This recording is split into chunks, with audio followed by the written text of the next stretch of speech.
নমস্কার সকলকে, স্বাগতম জানাই আমাদের হরর উইথ যিশু চ্যানেলে।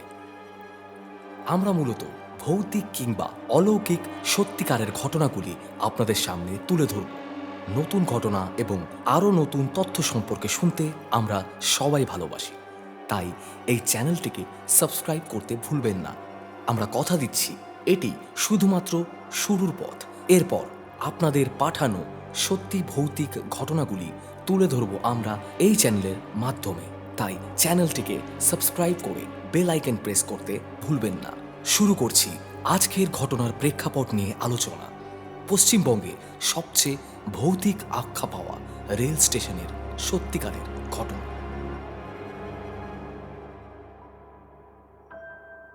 আপনি কি কখনো শুনেছেন এমন কোনো স্টেশনের গল্প যেখানে কেউ নামলে আর ফিরে আসে না?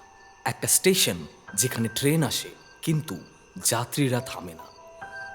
একটা স্টেশন যেখানে রাত নামলেই শুরু হয় অদ্ভুত ছায়ার খেলা। ভূতের স্টেশন বেগুনকোদর।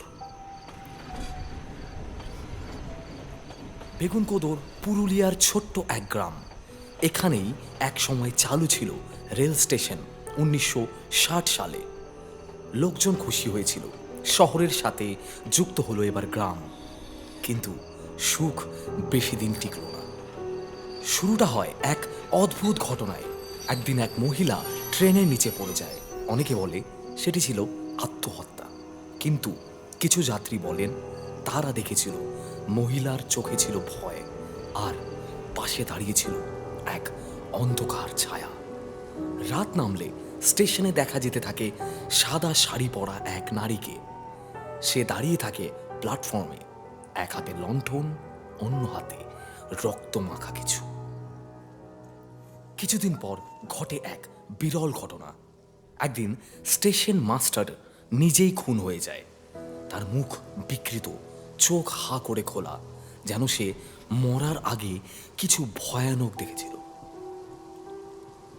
এরপর একে একে 5 জন কর্মী আত্মহত্যা করেন সেই স্টেশনে। কেউ ফ্যান থেকে ঝুলে পড়ে, কেউ ট্রাকের পাশে, আর তাদের ডায়েরিতে লেখা থাকতো, সে এসেছে, আবার এসেছে, আজ রাতেই। তারপর এক সময় রেল দপ্তর সমস্ত ঘটনার প্রেক্ষিতে স্টেশনটি বন্ধ করে দেয় 1967 সালে। প্রায় 42 বছর ধরে সেখানে কোনো ট্রেন থামেনি। রাত নামলেই ছায়ারা নেমে আসে। স্টেশনের আলো নেভে এবং জ্বলে। কান্নার শব্দ শোনা যায় দূরের জঙ্গল থেকে। এক ভয়াবহ নীরবতায় ডুবে যায় সম্পূর্ণ স্টেশন এবং গ্রাম চত্বর। একজন প্যারানরমাল সোসাইটির ইনভেস্টিগেটর জানান, আমি নিজে সেখানে গেছিলাম 2007 সালে। ভেবেছিলাম সবই গুজব। একটা ক্যামেরা নিয়ে গেছিলাম ভিডিও করতে, কিন্তু রাত 12টা পেরোনোর পর চারপাশে গা ছমছমে ঠান্ডা হয়ে যায়। আমার সামনে হঠাৎই দেখা দিল সে। একটা হাড় ঝিরঝিরে মুখ, চোখ লাল। সেই রাত আমি ভুলিনি। আমার ক্যামেরার সব ফুটেজ ব্ল্যাঙ্ক হয়ে গেছিল। শুধু একটাই ছবি রয়ে গেছে, এক নারী পেছন ফিরে দাঁড়িয়ে স্টেশন ঘড়ির নিচে। এই স্টেশনটি চালু হয়েছিল 1960 সালের দিকেই। শুরুতে সব কিছুই ছিল স্বাভাবিক। ট্রেন থামতো, যাত্রীরা উঠতো নামতো, কিন্তু কয়েক মাসের ব্যবধানে এই রকম ভয়ানক কিছু ঘটনার কারণে স্টেশনটিকে রেল দপ্তরের থেকেও বন্ধ করে দেওয়া হয়। লোকেরা বলতে শুরু করে রাতে ট্রেন এসে দাঁড়ালেই নাকি একজন সাদা শাড়ি পরা মহিলা ঘুরে বেড়ায় প্ল্যাটফর্ম চত্বরে। কেউ আবার দেখে সে ট্রেন লাইনের দিকে হাঁটছে, কেউ আবার দেখে হঠাৎ করে সে অদৃশ্য হয়ে যায় বাতাসে।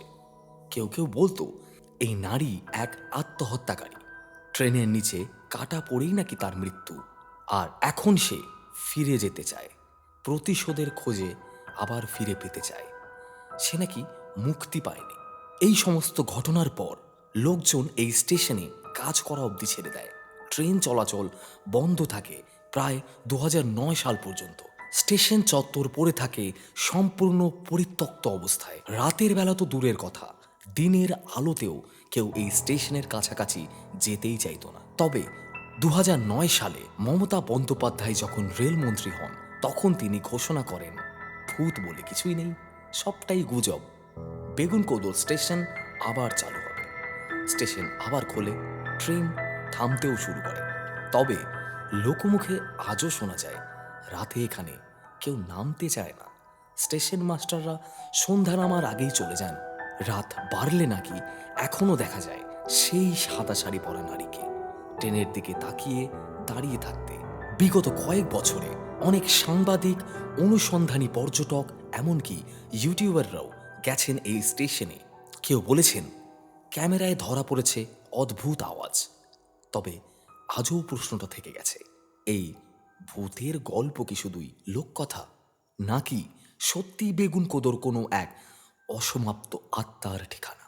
এই সমস্ত ঘটনা আদতেও কি ঘটনা, নাকি রূপকথার গল্পের মতো, তা হয়তো এই অডিওর মাধ্যমে আমি আপনাদেরকে সঠিক বিশ্লেষণ করে বোঝাতে পারবো না। ভয় কি সত্যিই শুধু কল্পনা, নাকি সত্যিই ভয় সবচেয়ে বাস্তব? আর এই স্টেশন সম্পর্কে জেনে আপনাদের কেমন লাগলো, এবং এই স্টেশনের ঘটনাগুলি বাস্তব নাকি রূপকথার গল্প বলে আপনার মনে হয়, অবশ্যই আমাদের কমেন্ট সেকশনে জানাতে ভুলবেন না।